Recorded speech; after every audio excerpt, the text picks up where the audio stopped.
you almost get to learn again, because as a student, you're taking on information and then you're doing and you're executing.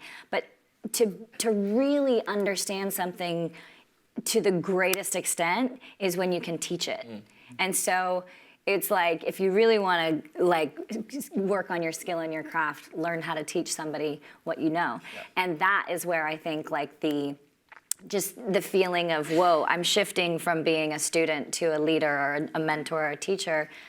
Dancing with the Stars definitely gave us that. And not only with the dancing, but again, like what Derek's saying, the human experience. I mean, we acted as like, kind of like the therapist, the costume designer, like, you know, because, you know, friend, because it's a very vulnerable situation. People coming on to that show feeling totally out of their comfort zone, in the unknown, and the only thing you can do is just hold a space for them that says, this is safe, I got you, like I see you, and you can trust me.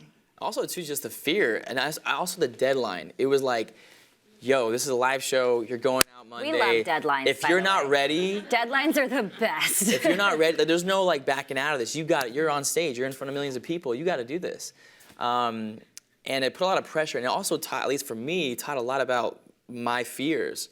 You know, there'd be moments I get really super frustrated, and I'd take it out on them. You know, and then there'd be moments where I sit there and go like, well, why did I do that? And I feel bad now, you know, and because I'm just scared.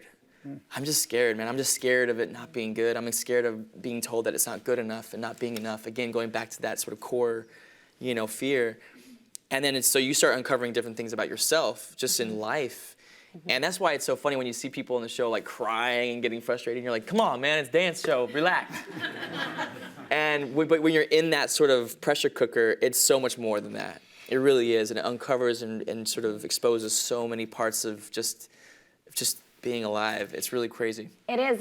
When Derek and I, we've done our tours, we do meet and greets, and usually the #1 question we're asked is, hey, when are they going to do Dancing with the Stars for the regular people? I'm like, well, first of all, we're all regular. Just let me clarify that. But two, why would you want to do it? And they say that they want that transformation.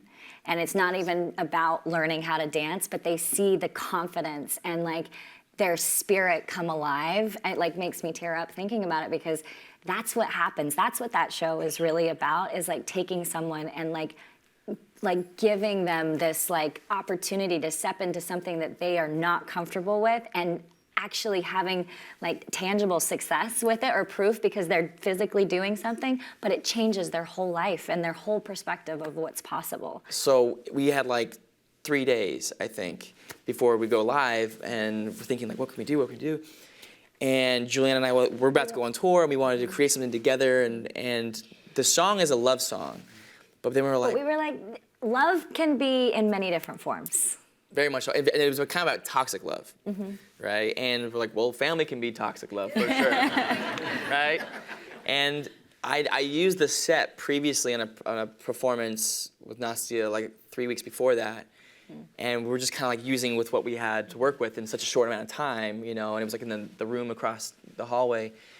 I'm like, okay, well, what if there's like a parallel situation, and how like our younger selves, and then how as we get older, we get a little bit like further away from each other, and a little bit more disconnected and more angry and bitter. Yeah. And that was that sort of the idea of that sort of, you know, just this two sort of times, if you will, of a relationship, of a family relationship, of a dynamic.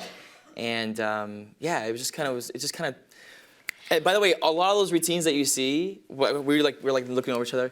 We choreographed like the night before.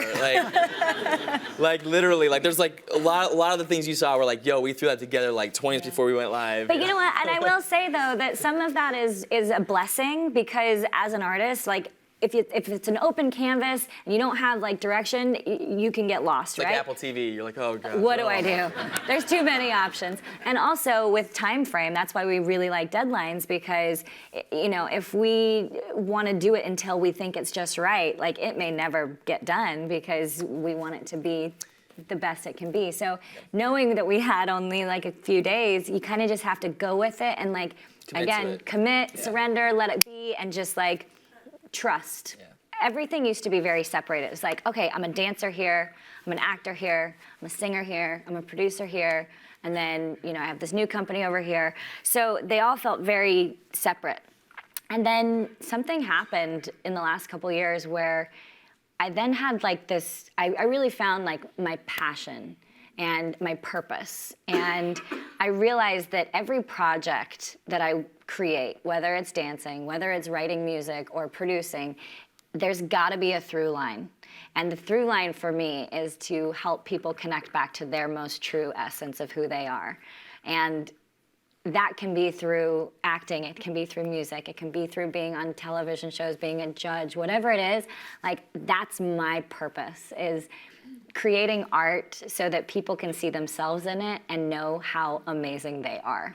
And so that is what I'm looking forward to in the next chapter of my life, of only creating things that really align with my purpose versus, oh, thank you.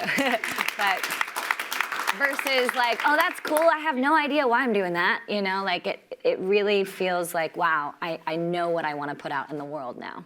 I just want to have a blast.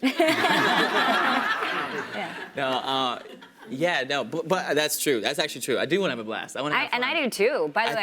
I think that's the thing too, is I want to have fun too. It's not so serious. I mean, it is the purpose thing, but it's like, we want to play. We want to enjoy our life for the rest of our life. We just want to have a good time. Absolutely. Yeah, there's definitely things. Actually, I just literally got off a phone call with some peeps. Actually, I see him right there. But there's some cool projects brewing up. I can't necessarily say them right now, but next year's going to be, actually the next 2 years, actually. We're looking kind of ahead in the future. There's some fun things happening, so very excited about that. Mm-hmm. Any teas? Look at my eyes. See if you can read what I'm thinking right now. By the way, speaking of my eyes, I'm just going to go off script right now. There's no script here, but off a tangent. We've been on a tangent for 2 hours now. But speaking of my eyes, Neo's mom came up to me yesterday, and she goes, Derek, she goes, oh, I've been wanting to meet you, and I love watching you, and da-da-da-da. Has anybody ever told you that you can look so sweet and so evil at the same time? And I went, and she went, it's so intriguing, and she was like, bye, and walked off. And I was just sat there and right before I went on stage, I went, I don't know how to take that. I'm not sure. And then I told Neo this morning, I said, hey man, I love your mom, she's so sweet. She said the most interesting thing to me. She said that I could look so sweet and so evil at the same time. He goes, oh yeah, she's always saying that. She always says she wants to go up and hug you and run away at the same time. I was like, do I get that vibe? Now I'm looking, I'm like, how am I holding my face?